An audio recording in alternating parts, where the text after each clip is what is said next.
हमारे बीच में बिट्टू चौहान जी आए हैं, गब्बू सरपंच अलियाबाद से आए हैं और सभी तालियां आपकी सरकारें नहीं कर पाई, वो इस शख्स ने करके दिखाया। ऐसी महान शख्सियत के लिए ताली बजाकर आप सबका उनका स्वागत करें, अभिवादन करें। हमारे बीच में शेर सिंह जी राणा, खासतौर मानू भाई आए हैं, युधिष्ठिर राणा जी आए हैं, उनका भी स्वागत करते हैं। हम आप सबका यहाँ पहुंचने पर हार्दिक अभिनंदन और स्वागत करते हैं।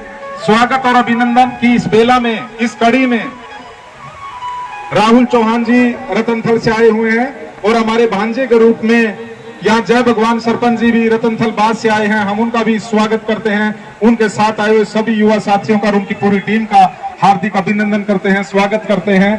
भले ही हमारे बीच में अगर कोई नाम ऐसा मेरे से त्रुटिवश छूट जाए तो आप प्लीज स्टेज के माध्यम से अपना नाम बता दें ताकि उनका भी स्वागत यथायोग्य किया जाए। जगदीश परमार जी, सतपाल परमार जी रोहतक से आए हैं, डॉक्टर विजय सिंह पुंडीर रोहतक से आए हैं, खास तौर पर उनका अभिवादन है, स्वागत है। और इस पवित्र पंचायत का साकार रूप ले ऐसी हम कामना करते हैं और आप सबसे, सबके साथ सहयोग और आशीर्वाद से ये पंचायत अपना साकार रूप लेगी ऐसी। रोहित हुड्डा रोहतक से हमारे बीच में आए हुए हैं, हुड्डा साहब का भी हम स्वागत करते हैं। अभी मैं सभी से गुजारिश करूंगा कि वो अपना अपना स्थान ग्रहण कर लें। ये हमारी गरिमा भी है और पंचायत की का एक संविधान भी है। आप सबसे मैं गुजारिश करूंगा कि जहां आपको स्थान है वहीं पे अपना बैठ जाएं ताकि आज का हमारा जो विचार विमर्श है वो शुरू हो सके। पूरे हरियाणा से हमारे बीच में एक पंचायती निर्णय लेने के लिए दूर दराज से भी समाज की सरदारी उपस्थित हुई है। मैं सभी का इस मौके पर इस महापंचायत में छत्ती इलाके की सरदारी की तरफ से अभिनंदन, स्वागत, अभिनंदन करता हूं। कृपया अपना अपना स्थान ग्रहण करें और शाही की ताकत है, वो सो गई तो समझो लोकशाही भी खत्म हो गई। आज दिल्ली में बैठी हुई लाखों करोड़ों रुपए खर्च करके जो पूंजीपतियों के द्वारा हवा बहाई जाती है चुनाव में, उस हवा में हमें नहीं बहना है। हमने गुलाना चौक सम्राट पृथ्वीराज चौहान की इस भूमि से एक हवा बहानी है जो दिल्ली के तख्त व ताज को उड़ा के ले जाएगी। आपकी बहनी चाहिए।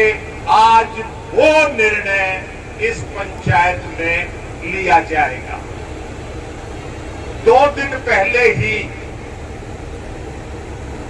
भगवान की जो खूब दृष्टि पड़ी, ओलावृष्टि हुई हमारे इलाके में, खड़ी फसल, कटी हुई फसल, उसका नुकसान हो गया, खामियाजा हो गया। वो तो होना ही था। जब जिस राम जी ने प्राणी मात्र में प्राण डाल रखे हैं और उस राम जी की एक मूर्ति में तुम प्राण प्रतिष्ठा करके नाचो गाओगे तो ये ओले तो भाई पड़ेंगे ही। आप जीते जागते भगवान श्री राम के प्राण हो। आप में तो जन्म से ही प्राण प्रतिष्ठा है। उस प्राण प्रतिष्ठा को आपने उजागर करना है। ढोंग और पाखंड से छुटकारा पाना है। झूठी लफ्फेबाजी में, झूठी हवाबाजी में नहीं बहना है। आज कुछ इस पंचायत में महत्वपूर्ण निर्णय लिए जाने हैं। आप उन्हीं बिंदुओं पर अपने विचार रखेंगे ताकि कोई निर्णय हो सके। 2024 के लोकसभा में रोहतक लोकसभा क्षेत्र से 19 लाख वोटर हैं। 19 लाख वोटर में 80,000 वोट तो सिर्फ क्षत्रिय राजपूत सरदारी के वोट हैं। 4 लाख वोट अनुसूचित जाति की सरदारी के वोट हैं और 6 लाख वोट जो पिछड़ा वर्ग है उसके वोट हैं। अब आप देख लो 19 लाख में से ये 11 लाख वोट जो है उसको कैसे हम लामबंद करके और यहां से फतेह ले सकें। 2019 के चुनाव में भारतीय जनता पार्टी का उम्मीदवार जो सबसे ज्यादा वोट ले सकता था 5,73,000 वोट, उस 5,73,000 वोट में आपकी वोट भी शामिल है। और जब वो वोट घटेंगी तो वो कहां जाके टिकेगा इस बात का अंदाजा लगा सकते हैं। कांग्रेस का उम्मीदवार भी ज्यादा से ज्यादा अब तक घने से घनी वोट लेके 2019 में सिर्फ 5,66,000 वोट ले पाया था। उस 5,66,000 वोट में भी आपकी सरदारी की वोट शामिल है। तो हमने 25 मई को क्रियान्वित करना है, इसको लामबंद करके और जनता के उम्मीदवार आपके अपने जो आज तय करोगे आप, जो भाई शेर सिंह राणा तय करेगा, आपकी सारी सर्वथा पंचायत तय करेगी, उस उम्मीदवार को जिता के भेजोगे। एक नई हवा चलेगी और वो रोहतक लोकसभा क्षेत्र से चलेगी, हरियाणा से चलेगी, क्योंकि अब तक जितने भी सत्ता परिवर्तन देश में हुए हैं रोहतक हरियाणा से ही चल के हुए। 2019 में हरियाणा की 10 लोकसभा सीट हैं, लेकिन क्षत्रिय सरदारी की वजह से 2019 में 10 की बजाय 11 सीट आपने दी थी गाजियाबाद से वीके सिंह को जिता के। उस जनरल वीके सिंह का भी पत्ता काट दिया गया है। तो इन्होंने तो अपने अपशगुन अभी से शुरू कर दिए। 11 की तो 10 रह गई और 10 में से भी 6 सीटों पर तो बीजेपी को उम्मीदवार ही नहीं मिले। ईडी का, इनकम टैक्स का, सीबीआई का डंडा दिखा के मोटे पेट वाले सेठ साहूकार उनको किराए पे लिया है। 6 आदमी तो किराए पे आए हुए हैं और जिस दिन आप चमत्कार दिखा दोगे वो 6 आपके यहाँ पानी भरने आ जाए। इन सब चीजों को हम ध्यान में रखते हुए आप एक किसी निर्णय पर पहुंचेंगे। एक मिशन हमने शुरू किया हुआ है। 2026 में डिलिमिटेशन होना है। 2002 में पिछला डिलिमिटेशन हुआ था। पंचायत में और नगर पालिका में अनुसूचित जाति की सीटों का आरक्षण होता है रोटेशन से।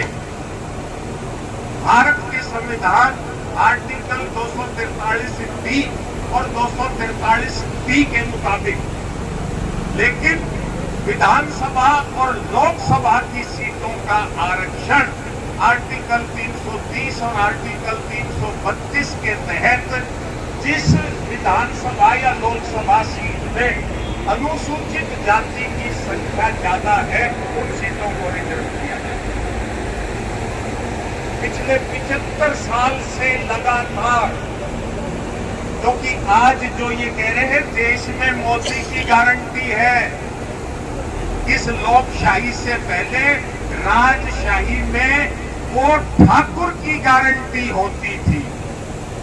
गांव बस्ती का खेड़ा ठाकुर साहब की हवेली मकान बाद में बनता था। पहले इस कमेरे वर्ग को, काम करने वाले को, पिछड़े को, अनुसूचित जाति वर्ग की ढाणी और बस्ती बसाई जाती थी। ठाकुर साहब साहूकार से ऋण लेके गांव में 36 बिरादरी को भूखा नहीं मरने देता। आज उस 36 बिरादरी को जो इन राजनीतिक षड्यंत्रकारों ने हमारे से दूर कर दिया है, उनको साथ लेके हमने लोकसभा और विधानसभा में भी रोटेशन से आरक्षण की सीटों की व्यवस्था करवानी है। झज्जर से ही 2 आरक्षित बने, बादली में भी तो SC 18 से 22% तक रहता है, रोहतक में भी तो SC 18 से 22% है, सोनीपत में भी तो SC रहता है, गुड़गांव शहर में भी SC रहता है। वहां से क्यों नहीं MLA और MP SC समाज का बने? हमने उस समाज को समानता के साथ ऊपर उठाना है। जैसे राजशाही में हमने उनका पालन पोषण और संरक्षण किया था, ऐसे ही अब इस लोकशाही में ये जिम्मेवारी आप लोगों पर, इस सरदारी पर आ पड़ी है, उसका आपने ख्याल करना है। इन बिंदुओं पर हम चाहेंगे कि हम अपने अपने विचार रखें। धन्यवाद। मैं भाई सुभाष परमार जी से आग्रह करूंगा। पद्मावती बकुल से, और हम जब पद्मावती के पास पे चलेंगे और राजपूत हैं, हम अपने राजपूत भाई सभी से छोड़ के विनती करते हैं अपने बच्चों को, सभी राजपूतों को जागरूक रखे और झंडे के साथ हम सदा रहेंगे, रहते आए और रहते रहेंगे। न सरकार से हम डरेंगे न डरे थे, कभी दिल्ली कहीं जहाँ भी जाना होगा हम अपने राजपूतों की जान से उठाएंगे, मरने मिटने के लिए तैयार, अपने हक को ध्यान से लेंगे, ध्यान से अपने बच्चों को सिखाएंगे कि राजपूत का क्या स्थान थी, क्या पृथ्वीराज चौहान ने हमारे लिए क्या किया, महाराणा प्रताप ने क्या किया। वो आज हमारे सभी भाई पंचायत मंत्री बैठे महाराणा प्रताप की स्थिति में जय सिंह राणा भाई के साथ में मैं इसमें हो सकती हूँ कि हम साथ हैं और साथ रहेंगे एकदम तक। आप आगे बढ़ो, हम तुम्हारे साथ हैं, हम राष्ट्रवादी जिंदाबाद भाई जय सिंह राणा जिंदाबाद। इस कार्यक्रम के केंद्र बिंदु भाई शेर सिंह राणा जी, वह सर्व समाज से आए हमारे बीच में प्रबुद्ध व्यक्तियों, वह मेरी मातृशक्ति, वह मेरे युवा साथियों, आप सभी का इस गुलाना की पावन धरती पर स्वागत है, अभिनंदन है। मैं सबसे पहले भाई शेर सिंह राणा के लिए कहना चाहूंगा कि भाई अतीत से सवाल नहीं होते, अतीत से सवाल नहीं होते, अतीत खुद जवाब होता है। अतीत से सवाल नहीं होते, अतीत खुद जवाब होता है। चिरागों की तरह चलाना पड़ता है दोस्तों, मैज बूटियां भींचने से इंकलाब नहीं होते। तो भाई शेर सिंह राणा ने इस धरती पर जन्म लेने के बाद अपनी जवानी अपने राष्ट्र को, अपने हिंदू राष्ट्र को समर्पित की है। ये छोटी बात नहीं है मेरे भाइयों। वो शख्स आपके बीच में बैठे हैं भाई शेर सिंह राणा, जो तिहाड़ जेल को तोड़ के अपने पृथ्वीराज चौहान हिंदू सम्राट की अस्थियों को बाइज्जत अफगानिस्तान से हिंदुस्तान में लेके गंगा में अर्पित करने वाले शख्स आपके बीच में बैठे हैं। तो उनको नतमस्तक करता है पूरा हिंदुस्तान और 36 बिरादरी। मेरे छत्री भाइयों, आप कभी अपने मुंह से ये मत कहो कि हम अकेले हैं।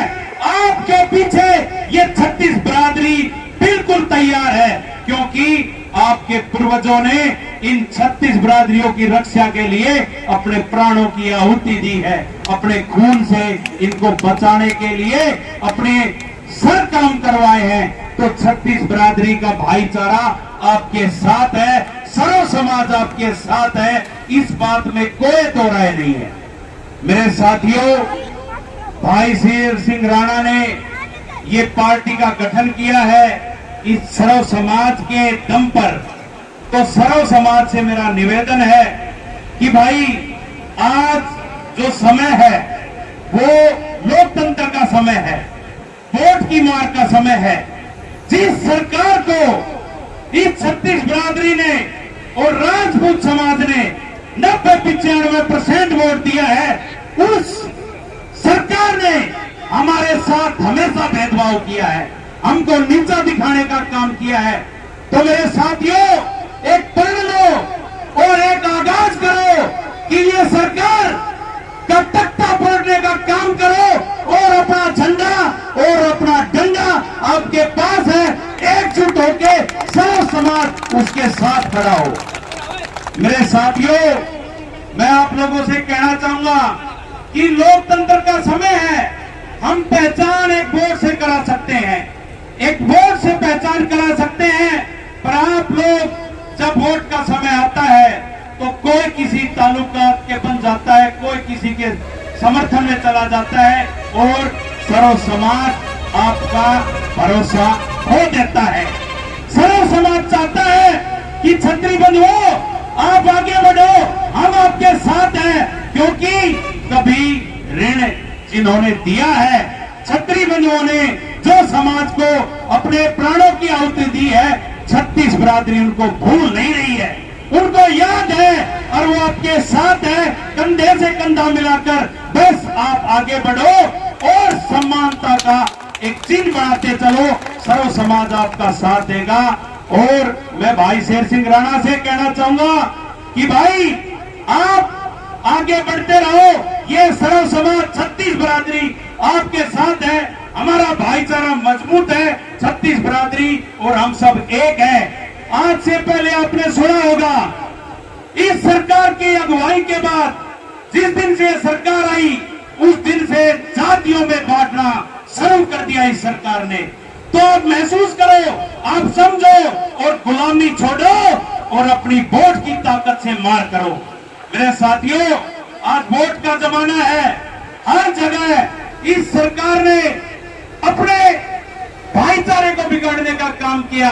कोई समाज आपका विरोधी नहीं है, ये सरकार आप आपस में फाड़ने का काम करती है। तो इनसे सावधान रहिए, सतर्क रहिए। मैं एक ही बात लास्ट में हम विचार खत्म करना चाहता हूं कि मेरे सर्व समाज के बंधुओं, आपके बीच में जो शख्स बैठे हैं, उन्होंने इस हिंदू राष्ट्र को बचाने के लिए लास्ट सम्राट हमारे पृथ्वीराज चौहान जी हुए, उनकी अस्थियां पाकिस्तान अफगानिस्तान से लाने की कोई सोच भी नहीं सकता। और तिहाड़ जेल के अंदर उस टाइम ये मौजूद थे, तिहाड़ जेल के अंदर बड़े बड़े टेररिस्ट भी थे उस टाइम। उन्होंने बहुत सी इनको ऐसे शब्द कहे जो इनको पीड़ा दी कि भाई तुम्हारे पृथ्वीराज चौहान की अस्थियां अफगानिस्तान में उनको अपमानित किया जाता है, तो इनके वो चीज बड़ी। उस टाइम इन्होंने अपने दिमाग और सूझबूझ से तिहाड़ जेल को, इनकी तिहाड़ जेल जो हिंदुस्तान की सबसे बड़ी जेल है, उसको तोड़ के और पृथ्वीराज चौहान की अस्थियां लाके अपने गंगा माता में अर्पित की। तो इससे बड़ा पुण्य और बहादुरी का काम नहीं हो सकता। ये शख्स किसी परिचय के मोहताज नहीं है मेरे साथियों। और ऐसे शख्स जब समाज की, सर्व समाज की अगुवाई करे तो सुनिश्चित वो रास्ता सफलता का है। जय हिंद, जय भारत।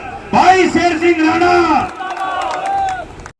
सभी को, इस पंचायत को मेरी तरफ से जय श्री गोपाल जी की। मैं तेजपाल सिंह भिवानी से, जैसे ही मुझे पता चला कि यहाँ पे एक बहुत बड़ी पंचायत होने जा रही है, हमने भी वहाँ पे विचार किया कि उन्हें इस पंचायत में जाना चाहिए। और जो चिंतन था, राजनीतिक चिंतन के ऊपर बात चल रही थी कि राजनीतिक चिंतन किया जाएगा कि हम किस प्रकार से हमें हमारे समाज का राजनीतिक तौर पर पतन किया जा रहा है। ये बड़ी अच्छी बात है कि ये पंचायत हुई है, पहले कुछ दिन पहले हुई थी यूपी में, अब अपने यहाँ पे हो रही है और आने वाले समय में हो सकता है आगे भी होगी। तो मुझे बहुत अच्छा लग रहा है कि सारे भाई, सारा समाज जगने लग रहा है। और जो हमारे दुश्मन है, जो हमें पतन की तरफ गिराने का कार्य कर रही है दूसरी पार्टियां, वो हमारे समाज से टिकटों को, सीटों को छीनती जा रही है, उसका विरोध हमें पुनर्जोर से करना पड़ेगा और हम करने लग रहे हैं, ये हमें दिख रहा है। लेकिन अब समस्या की बात ये है कि कैंडिडेट कौन हो, कैसा हो। सबसे महत्वपूर्ण बात यह है कैंडिडेट कौन हो, कैसा हो। सैकड़ों है हमारे भाई, लेकिन उनमें से छांटना पड़ेगा आपको। कौन है जो आपके साथ में रोड पे, सड़कों पे चलता जा रहा है? कौन है जो आपके लिए लट खा रहा है, जेल में जा रहा है, शेर सिंह राणा जी की तरह, जो दिन रात आपके लिए कार्य कर रहा है, 5 साल से लगे हुए हैं। तो उस पे आपको नजर दौड़ानी पड़ेगी, फिर जाकर मेरे हिसाब से तो निर्णय आप लियो उस पर, क्योंकि ये बड़ी महत्वपूर्ण बात है। इस विषय में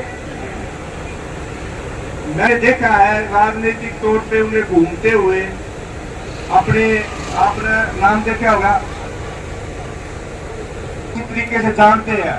शायद मैं चाहता हूं कि राणा साहब भी उन पर ध्यान दे। मेरा कहने का मतलब यही है कि राणा साहब इस बात पे बड़ी बारीकी से ध्यान दे कि कैंडिडेट वो होना चाहिए जो समाज के लिए हमेशा निरंतर प्रयास करता रहता है। बस यही बात मुझे कहनी थी।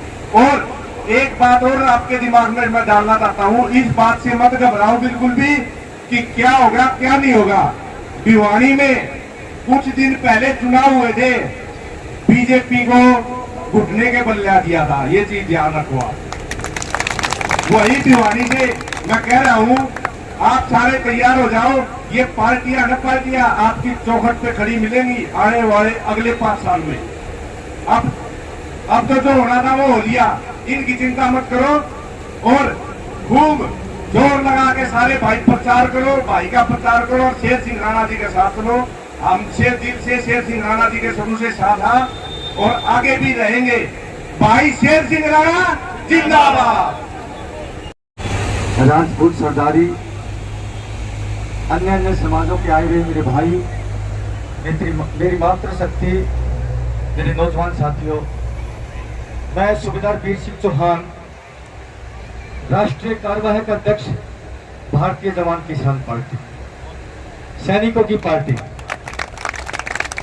सैनिकों का कोई राजनीति से कोई वास्ता होता है क्या? नहीं होता। बहन जी, फौजियों का राजनीति से कोई वास्ता होता है क्या? नहीं होता। जब कहते हैं जब पाप का घड़ा भरता है तो फूटता है। आज इन नेताओं के पाप का घड़ा भर चुका है। रावण की हत्या हुई तो कौन आए? श्री राम आए। कंस की हत्या हुई तो कौन आए? श्री कृष्ण जी आए। और आज इन रावण और कंस रूपी नेताओं की हत्या हुई तो कौन आगे? ये फौजी भाई आगे, फौजी। आज बहुत ही खुशी का पल है। आज हमारे बीच में भाई शेर सिंह राणा जी जो कि योद्धा है, और एक योद्धा हम भी हैं। हमने सीमाओं को युद्ध लड़ा है, और एक ये योद्धा है जिन्होंने पूरे देश की लड़ाई लड़ी है। महाराणा प्रताप जी के, महाराणा हमारे पृथ्वीराज चौहान जी की अस्थियां ला करके पूरे राजपूत समाज का तो गौरव ऊंचा किया ही किया है, पूरे देश का भी नाम रोशन किया है। और एक योद्धा दूसरे योद्धा का सम्मान करता है। मैं सम्मान करता हूं आपका, बहुत बहुत बधाई हो आपको, और बहुत बहुत मुझे खुशी है कि एक योद्धा का सम्मान योद्धा कर रहा साहब। रही बात राजनीतिक, उसकी बात मैं आपको बता देता हूं। 5 हरियाणा में 10 सीटें हैं, 10 में से 5 सीटें हम घोषणा कर चुके हैं, और जिसमें कि 3 उम्मीदवार हरियाणा के आपके बीच में हैं। एक हमारे अंबाला से है, ये रिजर्व कॉन्स्टिट्यूएंसी है, बलजीत सिंह रंगा साहब हैं। बलजीत सिंह रंगा अंबाला के लोकसभा उम्मीदवार है भारतीय जवान किसान पार्टी के। 1 मिनट आपकी खड़े सर। हमारे रोहतक लोकसभा के साहब जगबीर जी हैं, जगबीर चौधरी। इस बहाली को बिठा करके अपने राजपूत समाज के साथ हूँ। घोषणा कर चुका हूँ मैं, क्योंकि अपना अपना होता अपने समाज के बीच में। मैं आपको ये आश्वासन देता हूँ, जहां पर भी बात आएगी भाई शेर सिंह राणा की, हम देखिए अगर बात आती कांग्रेस या भाजपा की, हम कदापि उनके साथ कोई गठबंधन नहीं करेंगे। आज लिख लेना, एक राजपूत की जुबान है। इन चोरों के साथ, इन डकैतों के साथ हम गठबंधन नहीं करेंगे, कभी नहीं करेंगे। ये वादा रहा है कि राजपूत का। हमने उदय सिंह परमार जी हैं आपके जिला अध्यक्ष, मैंने बात करी थी, रीति करी थी, मैं भाई ठीक है, एक योद्धा है योद्धा, और हम सम्मान करते हैं, हम उनको उनके साथ मिल सकते हैं। तो यही बात है कि नहीं, बड़ी बात है। बहुत बहुत धन्यवाद। आपने बहुत ही कम समय दिया, बोलना तो चाहता था। अंत में की बात कहूंगा साथियों, सैनिक की कोई जात धर्म नहीं होती। सैनिक जब सीमा पर खड़ा होता है और जब सामने दुश्मन की गोली होती है और मेरे पीठ पीछे मेरा प्यारा वतन होता है, वतन, तब सैनिक संकल्प लेता है। और संकल्प क्या होता है? और संकल्प होता है फिक्र नहीं मर जाने की, मिट जाने की, फिक्र नहीं मर जाने की, मिट जाने की, अन्याय नहीं होने देंगे, और जब तक सांस सीने में आए मेरे प्यारे वतन, तेरा शीश कभी न झुकने देंगे। यही संकल्प हमारे राजपूत बिरादरी का है। सदैव आप लोगों ने देश की लड़ाइयां लड़ी हैं, और बहुत सौभाग्य की बात है कि आज मैं अपनी चौहान इस धरती पर हूँ। बहुत बहुत धन्यवाद सभी का। जय हिंद, जय भारत, वंदे मातरम। जगबीर झज्जर की तरफ से राम राम, जय हिंद, जय भारत। मैं दो ही बात रखूंगा, ज्यादा रखूंगा नहीं। दो नारे लगवाऊंगा, जोश से लड़ना, ताकि आपकी पंचायत का इस दुनिया में मैसेज आए।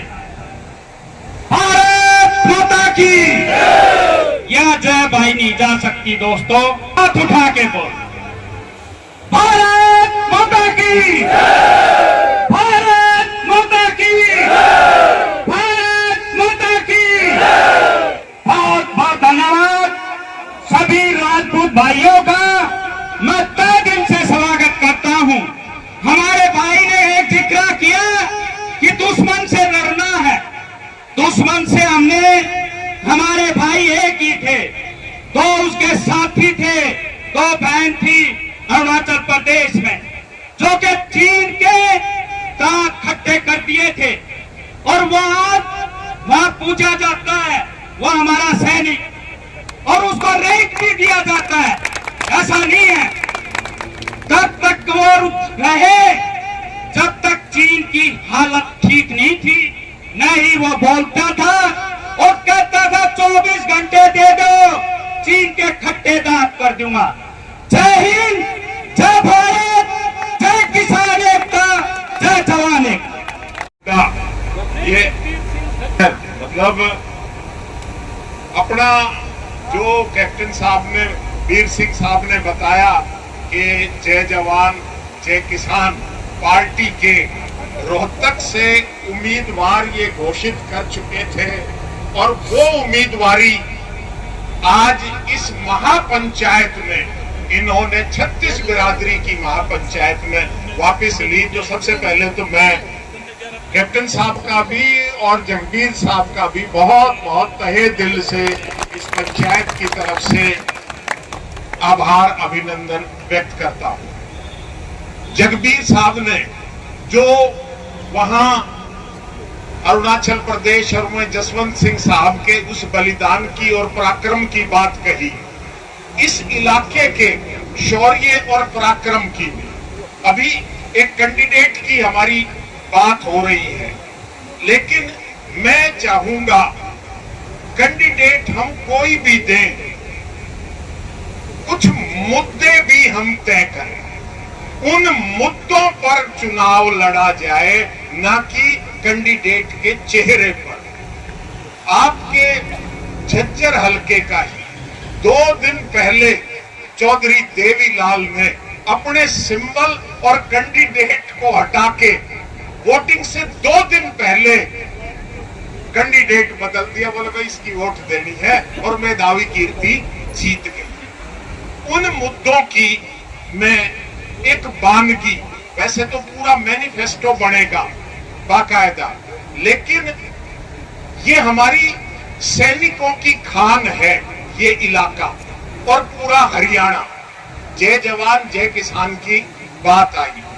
1962 में ही जो राणा साहब ने चित्तौड़गढ़ के शाखा जौहर की बात बताई, ऐसा ही रेजांगला पोस्ट पर 13 Kumaon Charlie company major Shaitan Singh Bhati की कमांड में 124 जवानों की टुकड़ी और चाइना की पूरी ब्रिगेड, 3000 चाइनीज, मतलब एक रो में लगातार आए। पीछे से सारा कनेक्शन कट गया। 18,000 फुट की ऊंचाई रेजांगला पोस्ट की। वहां सर्दी हो गर्मी हो 12 महीने बर्फीली तूफान आंधियां चलती हैं। 17 नवंबर को कम्युनिकेशन गैप कट ऑफ हो गया। 17 नवंबर से पहले 62 में हमारी कोई तैयारी नहीं थी। हम हिंदी चीनी भाई भाई के मुगालते में जी रहे थे कि भाई विड्रॉ करो विड्रॉ करो विड्रॉ करो। 20 अक्टूबर 1962 को नेफा से लड़ाई शुरू होके 18 नवंबर को रेजांगला पोस्ट पर जाके टिकी। वहां सी कंपनी अहीर कंपनी थी, मेजर शैतान सिंह भाटी जोधपुर के, वो उसकी कमांड कर रहे थे। मेजर साहब ने कंपनी को बुला के पूछा, बताओ भाई पीछे से कोई हेल्प नहीं आ रही, हमें विड्रॉ करना चाहिए या हमें लड़ना चाहिए। सबने इस इलाके के उन रणबांकुरों ने कहा कि साहब अब तो रण होगा, मरेंगे या विजय होगी। और सबने तय किया कि हम लड़ेंगे। और वो आज भी विश्व की लड़ाइयों में सर्वश्रेष्ठ लड़ाई गिनी जाती है, रेजांगला की लड़ाई। 124 की कंपनी ने 1300 आदमी तो चाइना ने माना कि हमारे वहां रणखेत हुए हैं। एक एक ने 10-10 को मारा, एक एक ने। वो लता मंगेशकर जब देश में थी दिवाली, वो खेल रहे थे होली। अक्टूबर में नवंबर में दिवाली का मौसम है। उन्होंने जो पराक्रम और वो शहादत दी, उसको ध्यान में रखते हुए जो इस मौजूदा सरकार ने फौज में अग्निवीर पैदा कर दिए, 4 साल के बाद रिटायर कर दिए, तो एक तो हमारा पहला मैनिफेस्टो होगा, अग्निवीर को खत्म किया जाएगा। इसके साथ साथ हमारा दूसरा मैनिफेस्टो होगा कि अब लोकशाही है, रजवाड़ा नहीं। दादा भी एमएलए एमपी, बाप भी एमएलए एमपी, पोता भी एमएलए एमपी, और फिर उसकी बहू भी और फिर उनके बालक भी। इस परिवारवाद को खत्म करेंगे। किसी भी पार्टी से कोई आएगा उसको गांव में बस्ती में नहीं घुसने देंगे। तीसरी बात, वित्त मंत्री निर्मला सीतारमण, जो राणा साहब ने अभी बताया कि 95 लाख की एक इलेक्शन कमीशन ने वो रिपोर्ट दी है, लेकिन अभी पिछले दिनों अखबार में, भास्कर अखबार में आया था कि एक्चुअल में जो खर्चा होगा ना ईमानदारी से 1 करोड़ 2 लाख रुपए खर्च होगा, सही मायने में तो अगर चले तो। निर्मला सीतारमण जो कहती है कि हम विश्व गुरु बनेंगे और देश को आर्थिक नीतियां बहुत आगे जा रही हैं, ऊंची जा रही हैं, उसने हाथ खड़े कर दिए दोनों, बोले मेरे पास 95 लाख रुपए नहीं है, मैं चुनाव नहीं लड़ूंगी। ये तो हमारी अर्थव्यवस्था का हाल है जो हमारा वो निर्मला सीतारमण। और इन्होंने क्या पॉलिसी बनाई, 5-5 किलो अनाज 81.3 करोड़ आबादी को हम दे रहे हैं और अगले 5 साल भी देंगे। हमारा मैनिफेस्टो होगा कि ये जुमलेबाज 2014 में काला धन लाने के लिए 15 लाख रुपए हर खाते में डलवा रहे थे, अब सबके तो खाते खुल गए। और हरियाणा में पोर्टल सिस्टम बता रहा है कि 71 लाख हमारे परिवार पहचान पत्र बने हैं। 71 लाख में से 36 लाख बीपीएल के परिवार पहचान पत्र हैं। तो भाई हम ये 5 किलो अनाज की बजाय हमारा कैंडिडेट जीत जाता है तो पार्लियामेंट में हम चाहे उसे अपनी तनख्वाह में से देना पड़े, अपने इलाके के हर उस परिवार पहचान पत्र को जो पात्र होगा 15-15 हजार रुपए महीने उसके खाते में डलवाएंगे। ये मिनिमम प्रोग्राम।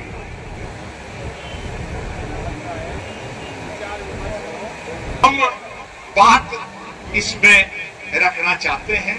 दूसरा, जो डिलिमिटेशन का परिसीमन 2026 अब आ रहा है, उसमें हम ये चौधर खत्म करने के लिए, यहां हुड्डा साहब कहते हैं कि मेरी चौधर है, मेरे बाप की चौधर है, मेरे बेटे की चौधर है, सांगी की चौधर है।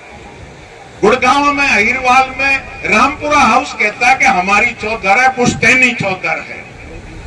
भिवानी में गोलागढ़ ये कह रहे हैं कि हमारी चौधर है, हमारे बाप दादा की चौधर है, हमारे बच्चों की। इस चौधर को खत्म करने के लिए जैसे पंचायत में और नगर पालिका में रोटेशन के हिसाब से रिजर्वेशन एससी की सीटों की होती है, हमारा ध्येय है कि 2026 के डिलिमिटेशन में हम एमएलए और एमपी की सीटों का रिजर्वेशन भी रोटेशन से करवाएंगे, ताकि रोहतक भी रिजर्व होगी, गुड़गांव भी एक दिन रिजर्व होगी। अब खाली अंबाला और सिरसा ही क्यों रिजर्व है? तो मैं चाहता हूं कि भाई इन बातों पर भी हमारा कैंडिडेट गौर करेगा, और भी आप जो सुझाव देते रहोगे उन चीजों को लेंगे। और जो राणा जी ने इच्छा जाहिर की है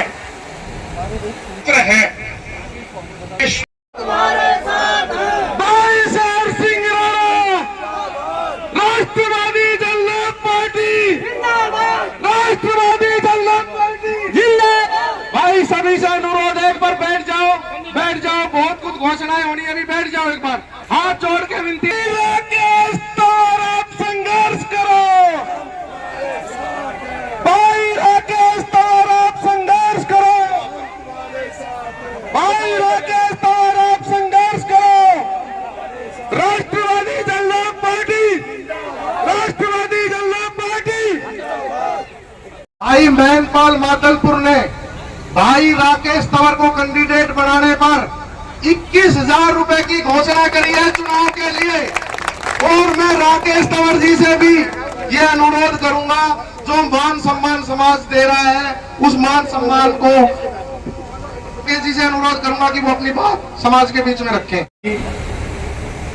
आज ये जो पंचायत यहाँ पर आप सबके माध्यम से रखी गई है, हमारी जो राजपूत सभा है उसके अध्यक्ष नरेश चौहान जी के नेतृत्व में, उनकी अध्यक्षता में, जो आज रोहतक लोकसभा और उसके आसपास क्षेत्र के गणमान्य लोग और एक राजपूत और छत्तीस बिरादरी के लोग यहाँ पर हम मौजूद हुए हैं, और इस मुद्दे पर मौजूद हुए हैं कि जिस तरीके से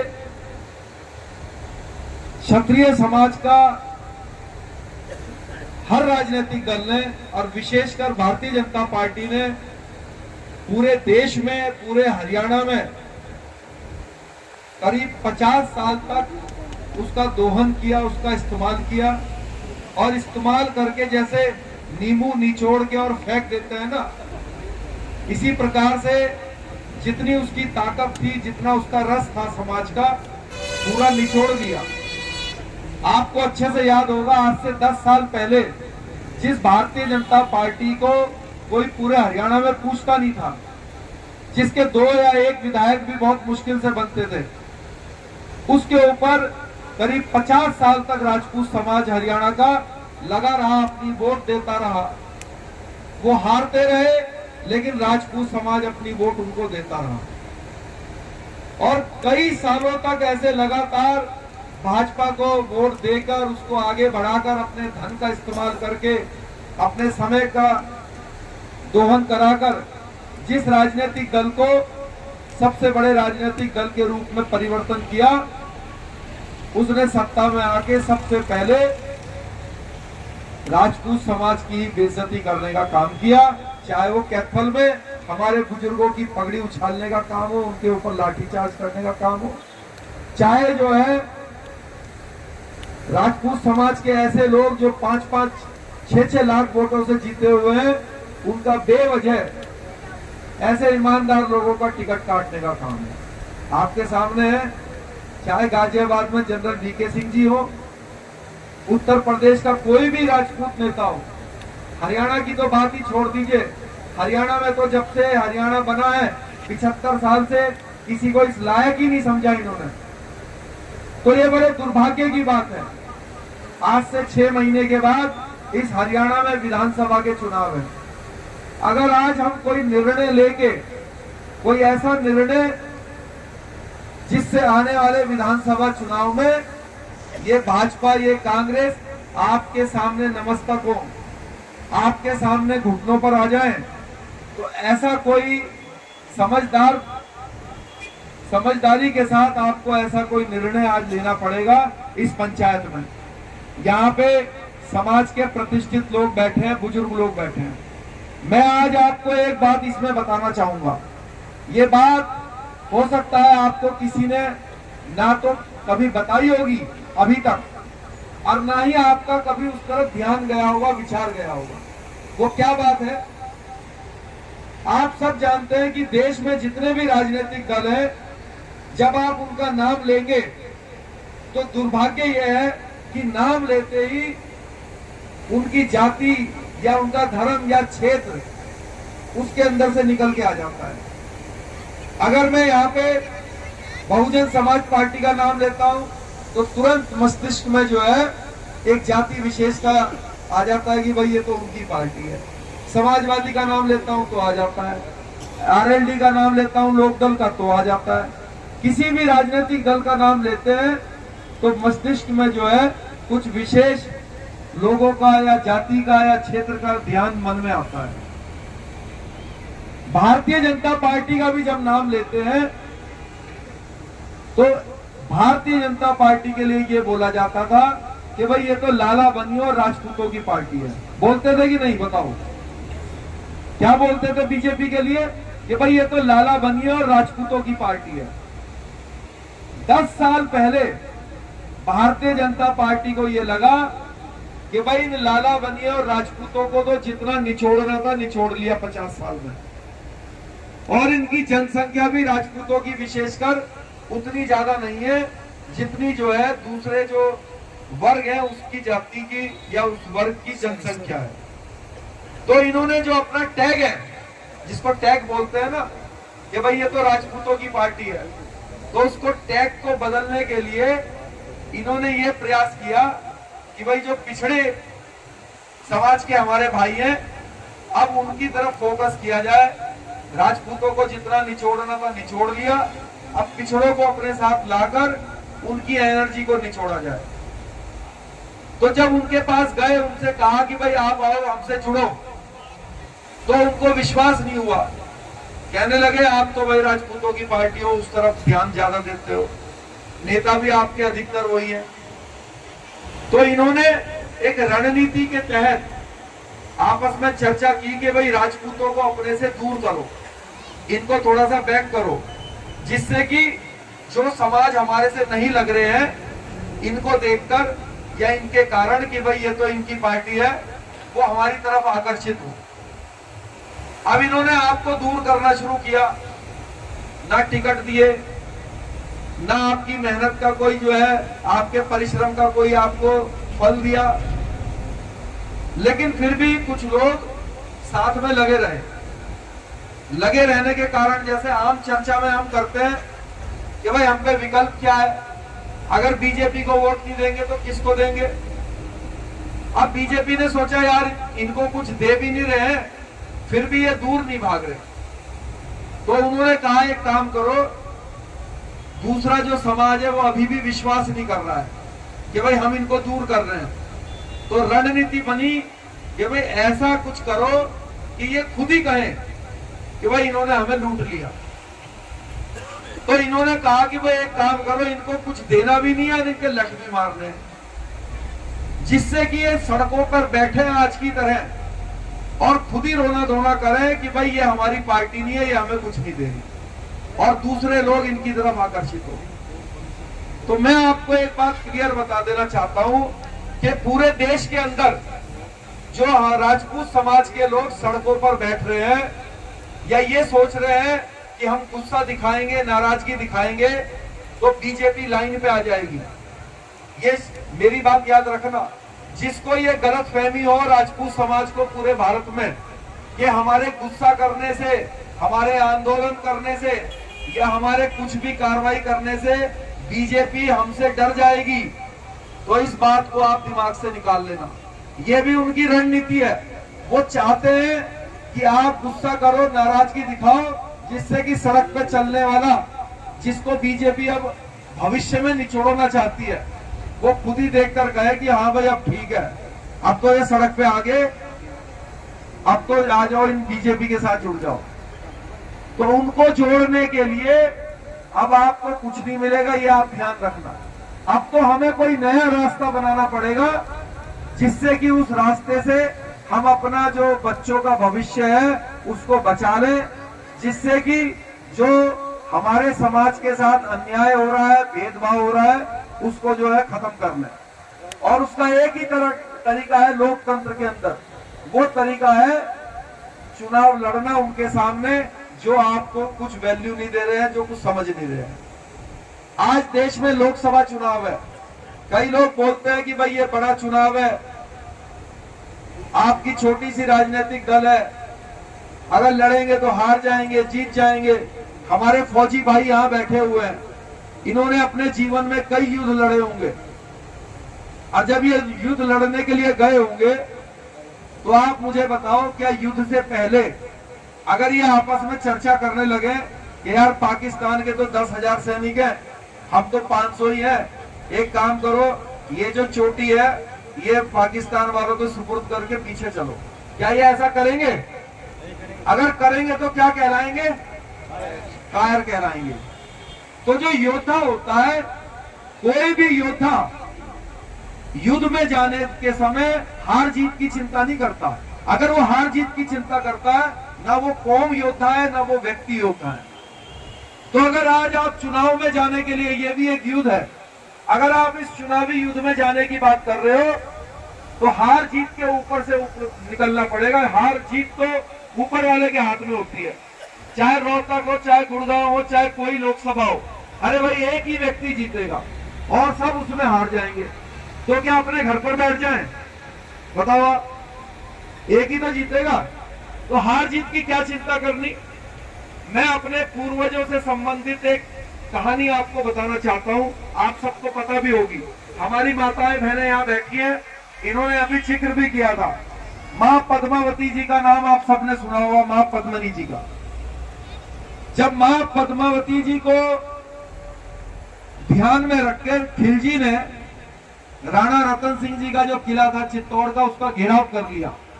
और आपको पता है कि खिलजी के पास 1 लाख से ज्यादा की सैनिक थी। 1 लाख से ज्यादा सैनिकों ने चित्तौड़ के किले को घेर के रखा,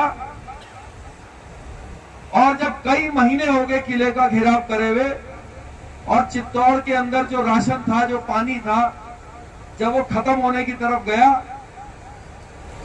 तो राणा रतन सिंह जी के जो कुछ सलाहकार थे उनके पास आए। उन्होंने कहा, राणा जी जो राशन है अब वो सिर्फ 3 से 4 दिन का बचा है, पानी भी खत्म होने वाला है, और अब आप ये बताइए कि अब हम क्या करें, क्योंकि अभी तो बाहर सेना जो है घेरा लगा के बैठी है खिलजी की। तो उनमें से एक सलाहकार बोला कि करना क्या है, एक काम करते हैं, मां पद्मावती जी को खिलजी के सुपुर्द कर देते हैं और युद्ध लड़ने से बच जाते हैं, हमारे लोगों की जान बच जाएगी। तो मैं आपसे ये पूछना चाहता हूं कि उस सलाहकार की बात राणा रतन सिंह जी को और दूसरे सलाहकारों को मान लेनी चाहिए थी कि नहीं माननी चाहिए थी? बताओ जी आप। नहीं माननी थी, और मानी भी नहीं।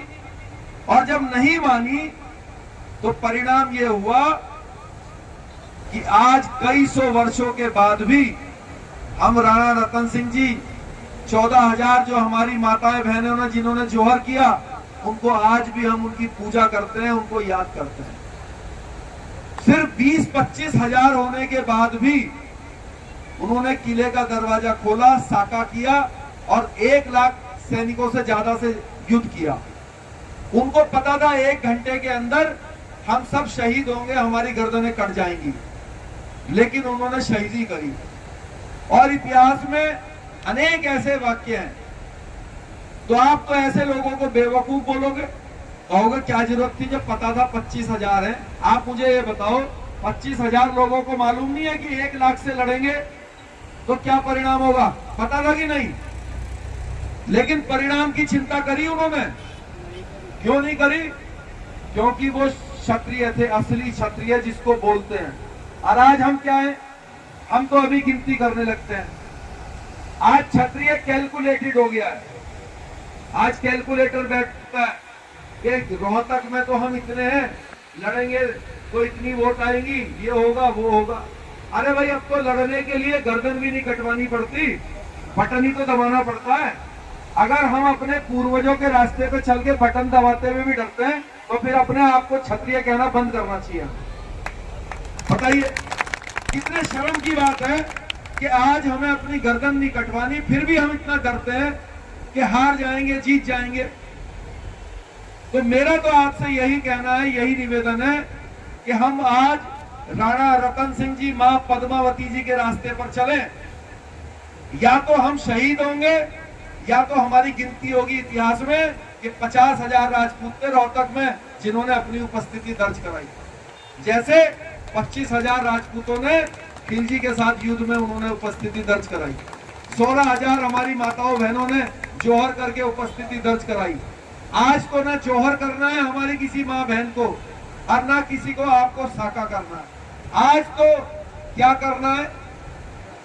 सिर्फ बटन दबाना है। बटन भी कहां दबाना है? हो सकता है आप भाजपा के हो, कांग्रेस के हो, और हो सकता है चुनाव तक भाजपा कांग्रेस के साथ ही घूम लो, लेकिन बटन कहां दबाना है?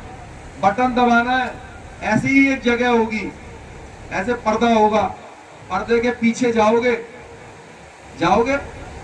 आज हमें कई लोग बोलते हैं अगर बहन मायावती जी किसी कुत्ते के भी पट्टा बांध दें तो उसके समाज को सिर्फ हाथी दिखता है।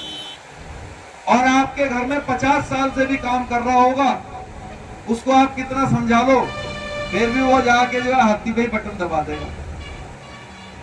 चाहे आप उसके घर में, आपके घर में वो 50 साल से काम कर रहा हो, जाएगा ना, उसको आप कहना ताऊ इस बार कमल पे बटन दबा देना, कहेगा ठीक है।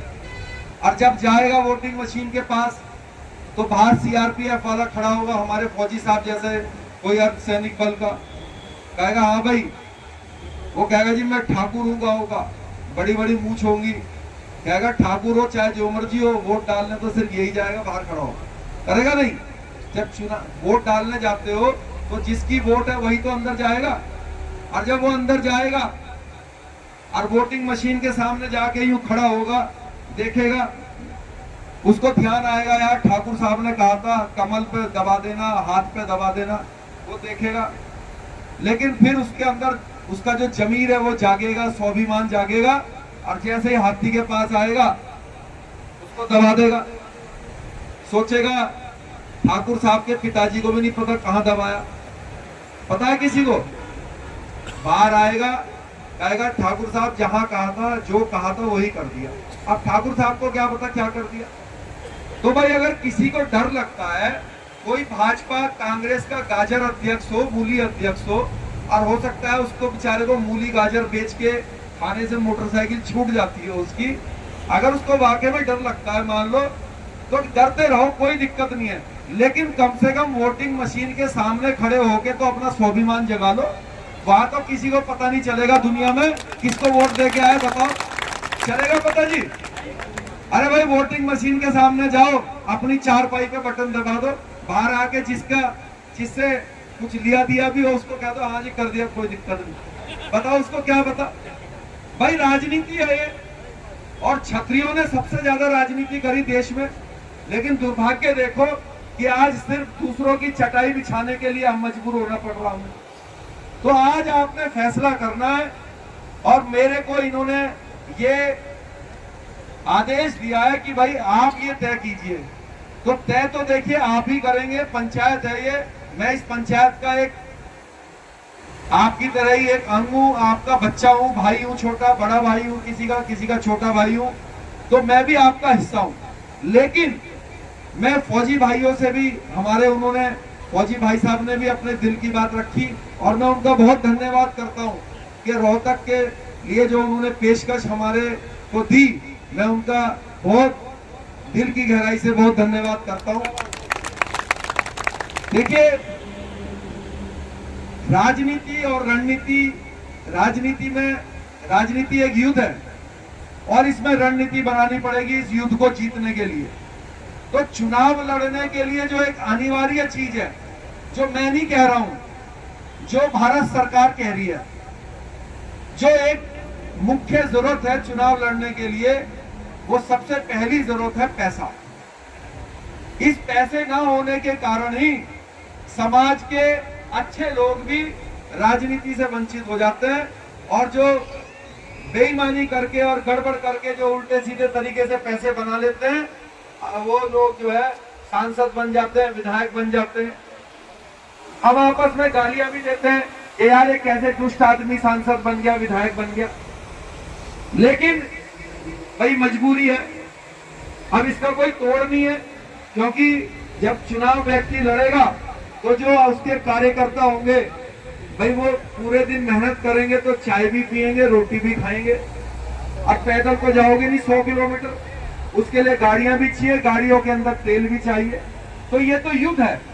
हमारे पूर्वज जब युद्ध लड़ते थे, महाराणा प्रताप जी युद्ध लड़ने में क्यों कामयाब हुए कि भामाशाह ने उनको पैसे की हेल्प कर दी, तो तलवार खरीद ली, ढाल खरीद लिए, घोड़े खरीद लिए। तो ये भी युद्ध है।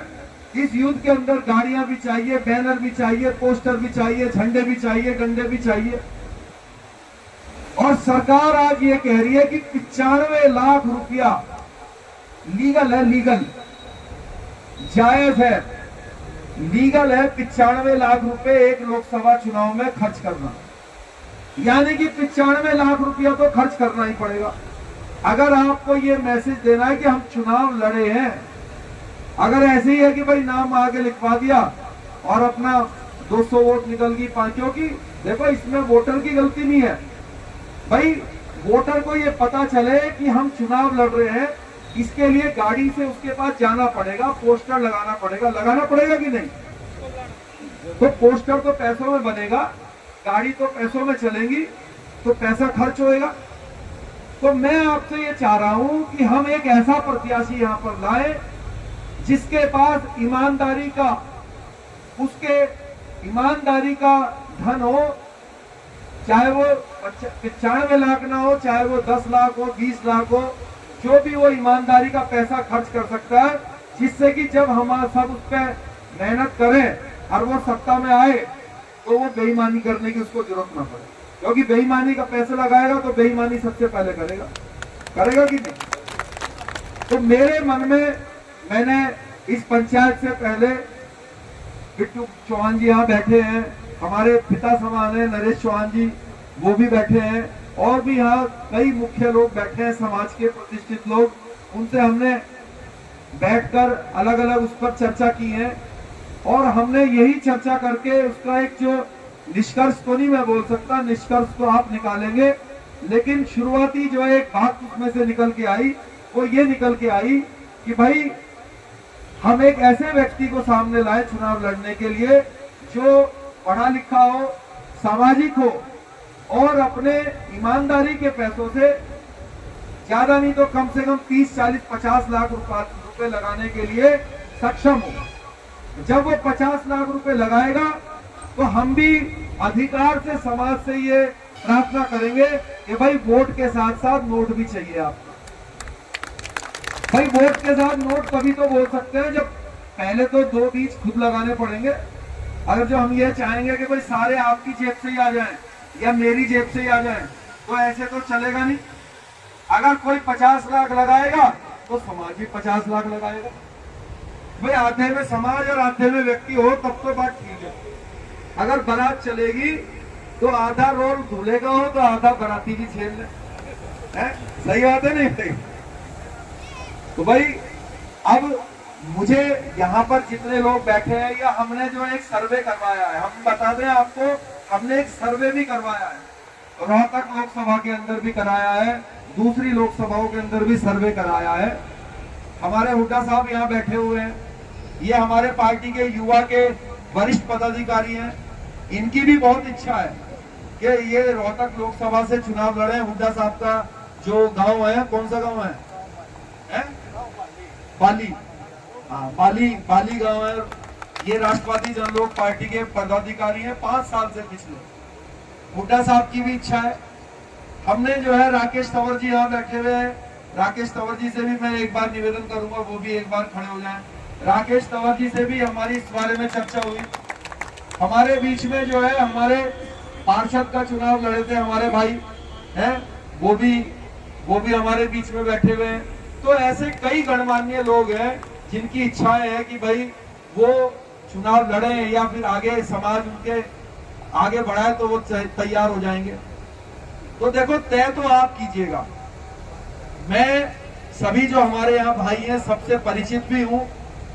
मेरी इच्छा खुद की इच्छा तो नहीं है, लेकिन जो मेरे जांचे परखे भी हैं और जो सक्षम भी हैं, देखो वो तो है राकेश तंवर जी, मेरा भाई है ये हुड्डा जी, इनके भी मन की इच्छा है।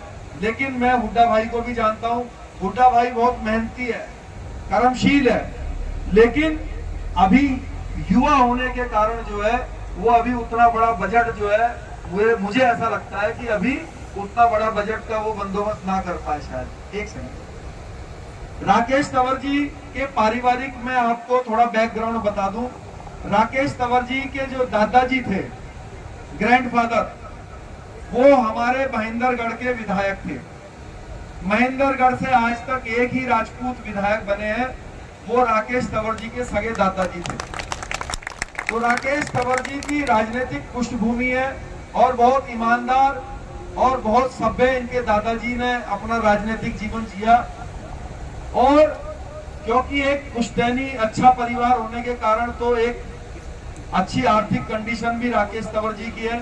मैंने इनसे प्रार्थना की, मैंने कहा भाई आप महेंद्रगढ़ में ऐसा खर्च कर रहे हो, समाज को अगर, क्योंकि लोकसभा चुनाव में ये कोई जरूरत नहीं होती कि आप इधर के हो कि उधर के हो। ये जो मौजूदा सांसद है, कभी सोनीपत से सांसद रहा, कभी करनाल से रहा, कभी यहाँ से रहा। तो लोकसभा चुनाव में ये नहीं है कि भाई यहीं का ही हो तभी बात। लोकसभा चुनाव में तो आपका विश्वसनीय व्यक्ति होना चाहिए और ऐसा व्यक्ति होना चाहिए जो आपके जब चुनाव लड़ा जाए तो जो जायज खर्चा है उसको वहन कर ले, और समाज के को उसके ऊपर विश्वास होना चाहिए कि वो बिके ना। ये भी देखना है भाई, वो बिके ना, डरे ना, क्योंकि आजकल तो ईडी और सीबीआई साथ लेके घूमती है बीजेपी, ये यूं के ईडी यूं के ये सीबीआई, तो ये भी देखना है। अब नरेश चौहान जी हमारे जैसे, तो हम तो भाई फक्कड़ आदमी, हम तो ना ईडी ना सीबीआई, हम तो नहीं डरते। तो जिसके पास भाई करोड़ 2 करोड़ 10 करोड़ है, वो थोड़ा सा विचार करता ही है। समाज में कई लोगों के पास धन की कोई कमी नहीं है, लेकिन वो डर जाते हैं, कहते हैं तेरी फैक्ट्री बंद करा देंगे, तेरा ये कर देंगे। तो राकेश तंवर जी से मैंने बात करी, राकेश तंवर जी ने मुझसे ये कहा कि आपके कहने से और समाज की अगर ईमानदारी से समाज लोटे में नमक डाल के मेरा साथ देने के लिए तैयार करेगा, तो 50 लाख रुपया मैं चुनाव में खर्च करने के लिए तैयार हूं। 50 लाख रुपए का इन्होंने हामी भरी, और जो 50 लाख ये खर्च करेंगे तो भाई 45 लाख समाज भी दे दे तो 95 लाख हो जाएंगे सरकार के, ठीक है नहीं? तब तो मजबूत चुनाव लड़ोगे। देखो ये एक बीज है, बीज समझ लेना, 95 लाख का एक बीज लगा रहे हो। ये बीज लगेगा ना रोहतक में, ये नरेश चौहान जी के कारण लगेगा, और इस बीज से मुश्किल से 4 महीने के बाद, जब 5 महीने बाद विधानसभा चुनाव होंगे, यही बीजेपी कांग्रेस आपके पैरों में डोल जाएगी और कम से कम 10 टिकट देगी। आप देगी कि नहीं बताओ? लेकिन ऐसे नहीं देगी कि हम गुस्सा है, हम नाराज है। इनकी पूंछ पकड़ के खींचनी पड़ेगी, तुम्हारी ऐसी की तैसी आ जाओ लाइन पे। इनके सामने चुनाव लड़ना पड़ेगा डंके की चोट पर, और चुनाव लड़के अपनी गिनती करानी पड़ेगी, चाहे हार हो चाहे जीत हो। राणा रतन सिंह की सेना की तरह अपनी गिनती करानी पड़ेगी। हमें 25,000, हमें 50,000।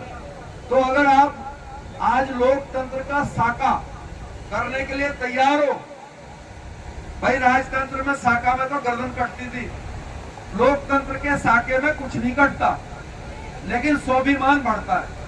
तो अगर लोकतंत्र का साका करने के लिए आप तैयार हो, तो मैं फिर पुनः निवेदन राकेश तंवर जी से करूंगा कि भाई आप अपने जो ईमानदारी मेहनत की जो आपकी कमाई है, उसमें से समाज के नाम पे 50 लाख समझो कुएं में डाल दो, तो डाल देंगे, हमारे कहने से डाल दो। अगर आप ईमानदारी के साथ इनका साथ देने के लिए तैयार हो, और अगर कोई ऐसी भाई पेट में कोई भेद छुपा है, या फिर उस परवर्ती के हैं कि भाई माँ पद्मावती को दे दो और कोई बात नहीं जान बचा लो, अगर उस परवर्ती के राजपूत यहाँ बैठे हैं, तो भाई क्यों अपने किसी भाई के नुकसान करते हो, क्यों उसको डुबाते हो, हमारा भी समय खराब करते हो, और जो कुछ और यहाँ ईमानदार लोग बैठे हैं उनका भी कीमती समय खराब हो।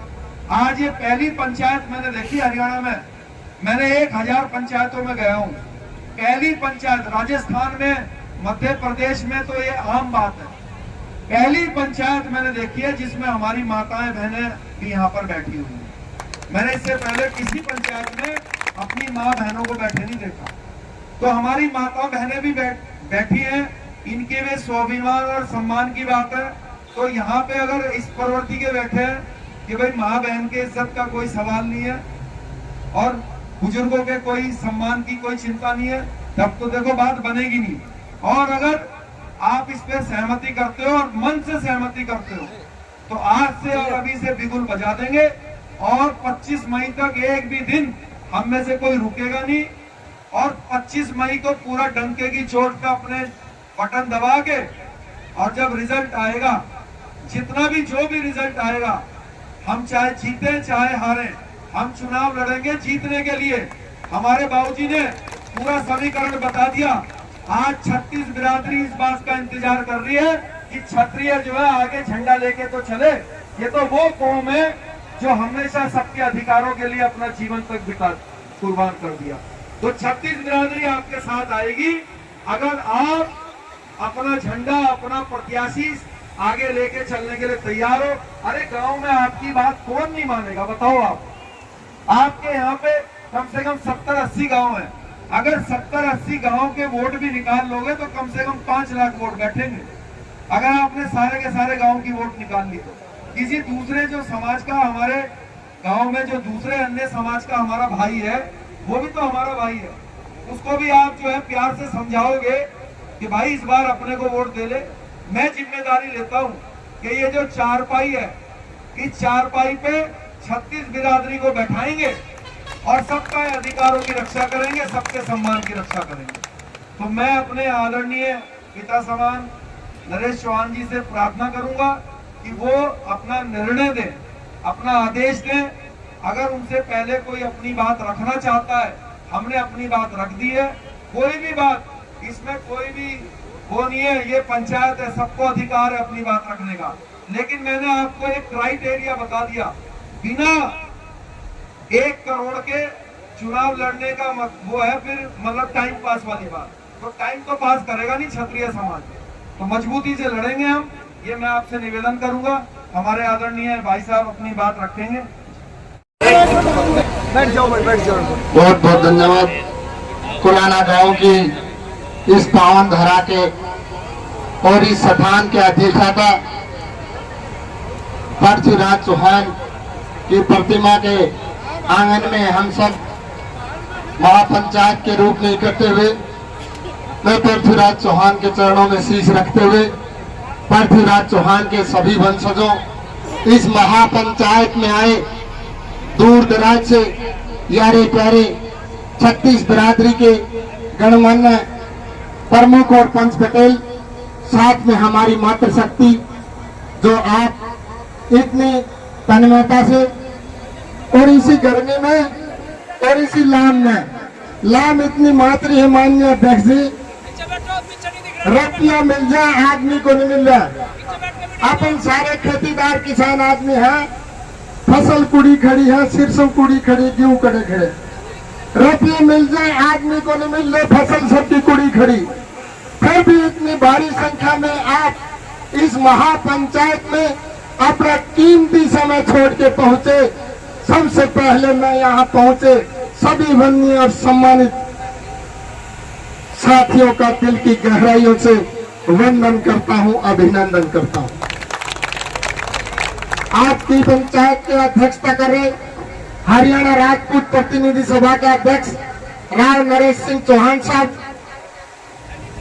और मेरे जैसे लाखों करोड़ों युवाओं के आदर्श और उच्च प्रेरणा के स्रोत हिंदुस्तान ही नहीं बल्कि पूरे विश्व में प्रतिशोध के प्रतिकार के रूप में जाना जाता है।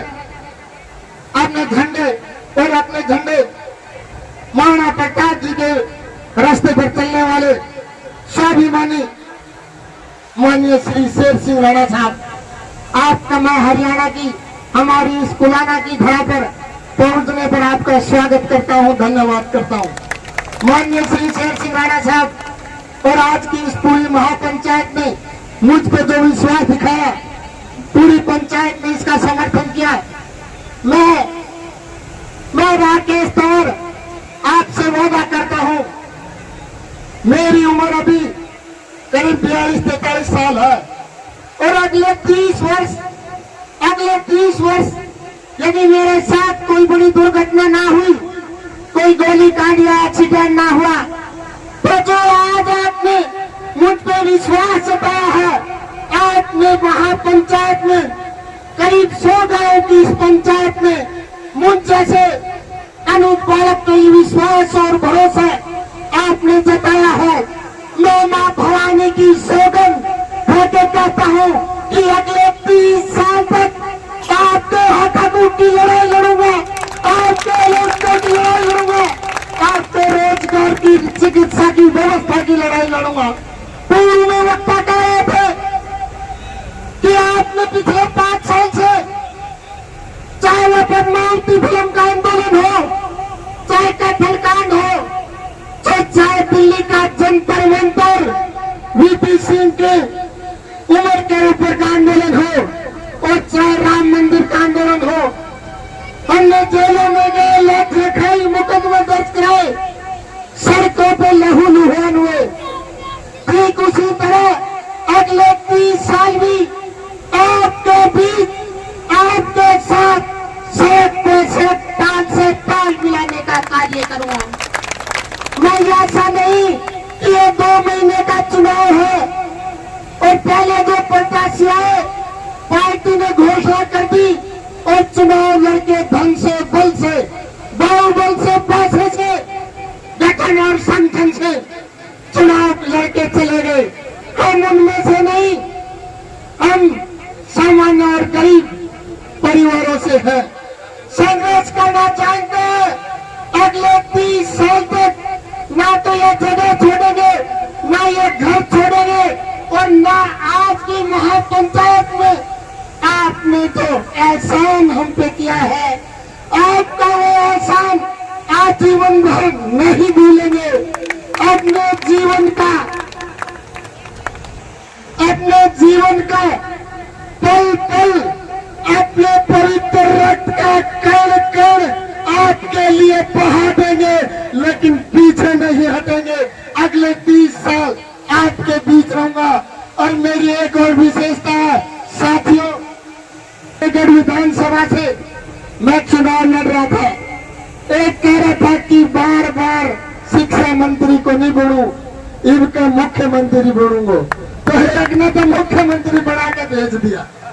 तो मैं नंदगढ़ विधानसभा से दोबारा चुनाव लड़ रहा हूं। अभी नंदगढ़ विधानसभा में हरियाणा की 10 लोकसभा सीटों के सबसे ज्यादा क्षत्रिय समाज के वोट नंदगढ़ भिवानी लोकसभा में है।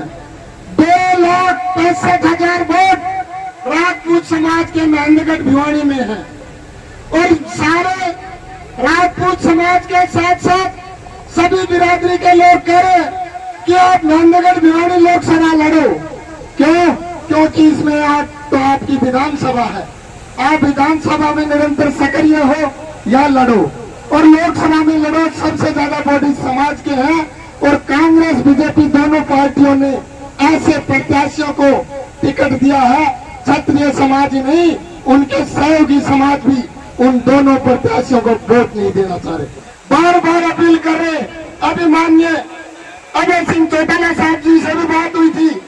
भारतीय जनता पार्टी के उन प्रत्याशियों से नाराज बड़े बड़े संगठन के लोग ऊपर बैठे हैं, उनको भी फोन आए कि आप मेहनगर भिवानी से चुनाव लड़ो तो आप इन दोनों को पस्त कर सकते हो। मेरा एक मातृभूमि रही है, कार्य क्षेत्र रहा है। मेरी भी पूरी रुचि मेहनगर भिवानी लोकसभा से चुनाव लड़ने की थी, लेकिन माननीय श्री शेर सिंह राणा साहब, माननीय श्री राव नरेश सिंह चौहान साहब, आज की ये महापंचायत, आज की ये सरदारी ने आप सब ने ये जूड़ा रख दिया, आप सब ने मेरे ऊपर ये रख दिया बा इतना बड़ा विश्वास। तो मैं अपनी पूरी तन्मय से, पूरे जी जान से, अभी कोई साथी कह रहे थे कि 2 महीने पूरी ताकत लगानी पड़ेगी। अरे हम तो वो कौन है जिसने एक पसीना भी हमारे लिए बहा दिया, तो उस पसीने का कर्ज रक्त से उतारते हैं, हम उस वंशज हैं। तो 2 महीने नहीं, 2 महीने तो चुनाव चलेगा, 2 महीने चुनाव ही चलेगा। अपना पूरा जीवन, अपना पूरा धन तन आजीवन भर आपको समर्पित है। और रात के 12 बजे, दिन के 12 बजे ना अपॉइंटमेंट लेने की जरूरत, ना फोन करने की पूछने की जरूरत, ना इजाजत लेने की जरूरत, ना कोई मिलानिया बिचौलिया, ना कोई मुलाकात करानिया बिचौलिया। आपका अपना बालक है, आधी रात में गेट का लात मार दियो, पहली लात में गेट खुल जाएगा। कुर्ता पकड़ कर पूछ लियो, हाथ पकड़ कर पूछ लियो, कोई बात हो तो।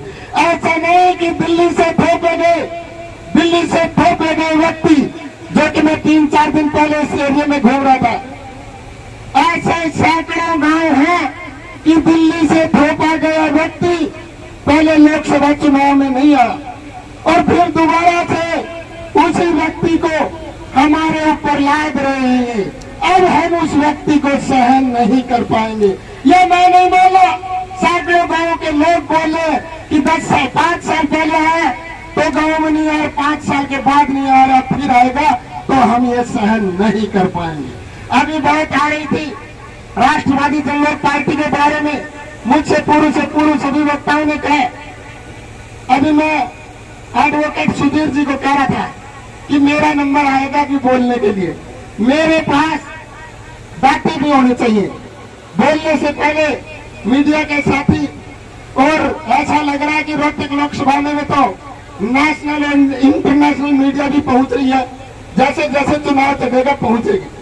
तो मैं कह रहा था सुधीर जी को, अचानक से बात हुई तो मेरे पास बातें नहीं है, बातें होने चाहिए रोहतक लोकसभा के।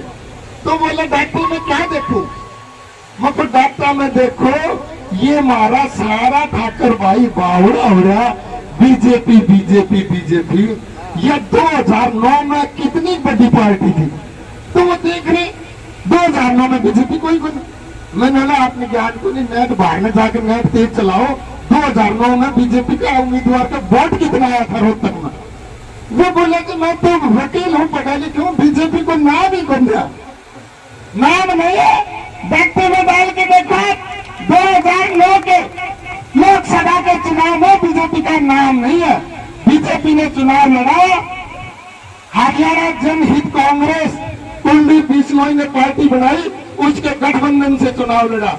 नो कांग्रेस एक बोलेगे, यही था ना, यही था नो कांग्रेस। अरे जिस पार्टी का 10 साल पहले नाम ही कोई नहीं, और वो आज हमने नु कहा सदियां तक हमारा गुलाम और सदियां तक हम थारा मैं तक। 2009 में आपके यहाँ उस पार्टी का नाम नहीं है। मात्र 2014 और 19 में, 14 और 19 में थोड़ा बहुत चला, लेकिन जिस तरह से 2009 में नाम नहीं था, ठीक उसी तरह ये बातें ढूंढते रहिए, 2024 में नाम नहीं पाओगे। ये मैं आपके बीच कह रहा हूँ, देख लेना मेरी बात उठिए तो।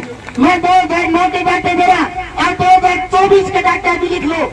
2024 में रोहतक लोकसभा चुनाव में भारतीय जनता पार्टी और कांग्रेस के प्रत्याशियों का नाम नहीं मिलेगा जिस तन्मयता से आप लगे रहो।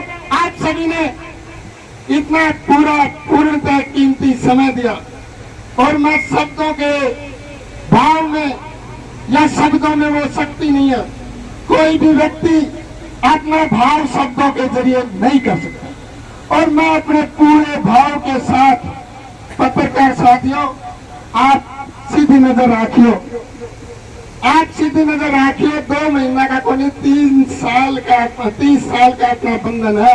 मैं आपके बीच रहूंगा और ये लड़ाई जारी रखूंगा। बहुत बहुत धन्यवाद। जय हो पृथ्वीराज चौहान। देखिए, आज महापंचायत हुई कुलाना चौक झज्जर पर और नरेश चौहान जी जो कि राजपूत प्रतिनिधि सभा के अध्यक्ष हैं, उनके नेतृत्व में ये महापंचायत हुई और इसमें राजपूत समाज के साथ 36 बिरादरी भी शामिल रही।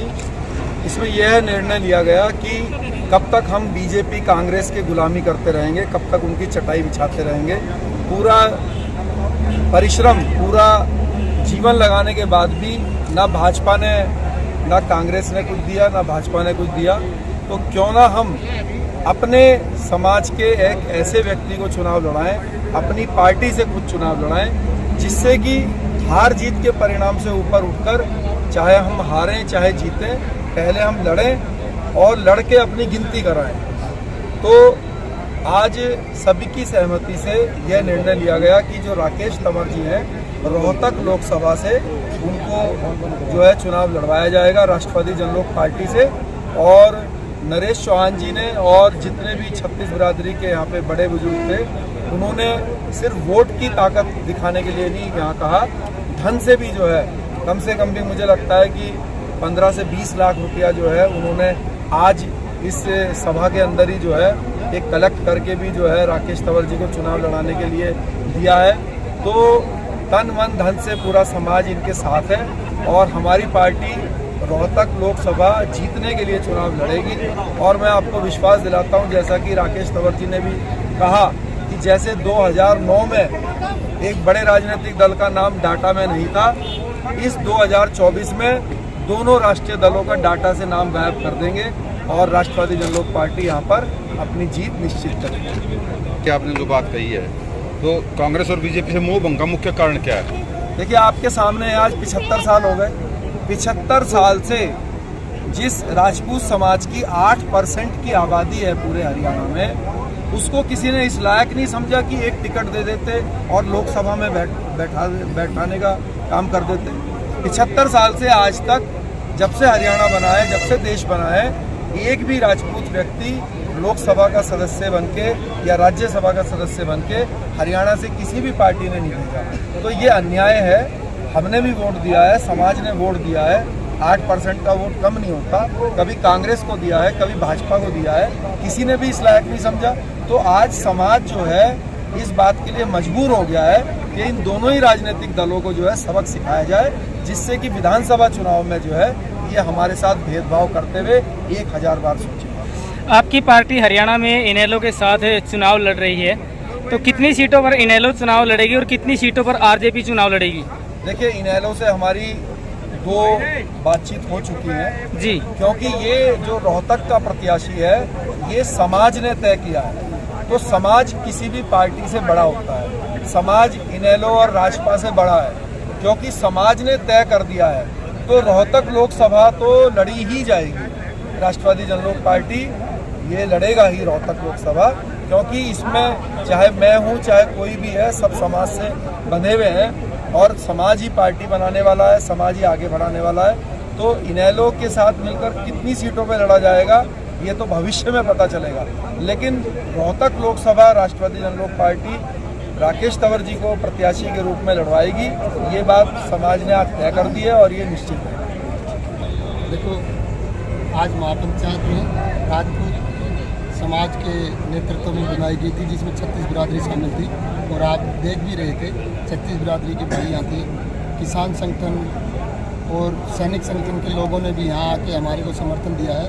मैं उन सभी सामाजिक संगठनों, किसान संगठन या सैनिक संगठन 36 बिरादरी का बहुत बहुत आभारी हूँ कि कि उन्होंने आगे सर्वसम्मति से हमें यहाँ चुना और अपना भरोसा दिखाया।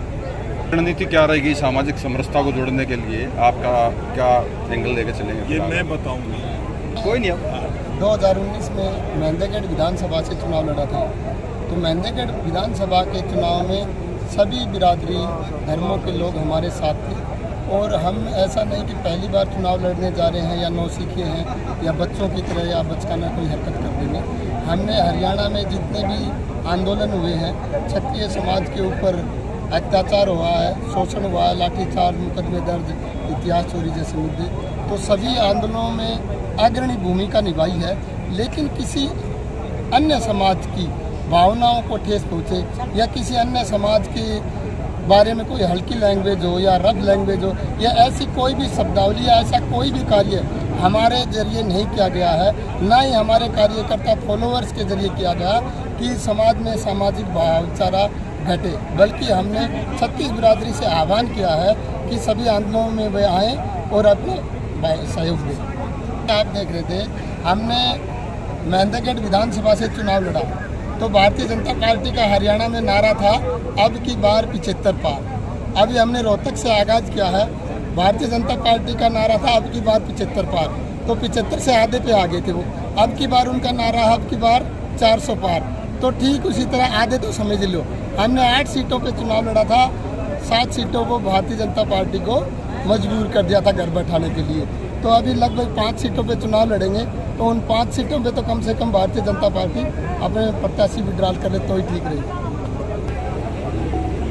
सर्व जातीय और महापंचायत का कैंडिडेट, मतलब हरियाणा की जो खाप और पंचायत संस्कृति है उसको जिंदा करने के लिए आज ये पंचायती कैंडिडेट राकेश तंवर खड़ा किया गया है। क्योंकि इन सरकारों ने इस पिछले 10 साल में हरियाणा की खाप और पंचायतों को एक किस्म से घर बैठाने का, उनकी पावर छीनने का और उनको कहीं ना कहीं कुंठित करने का काम किया।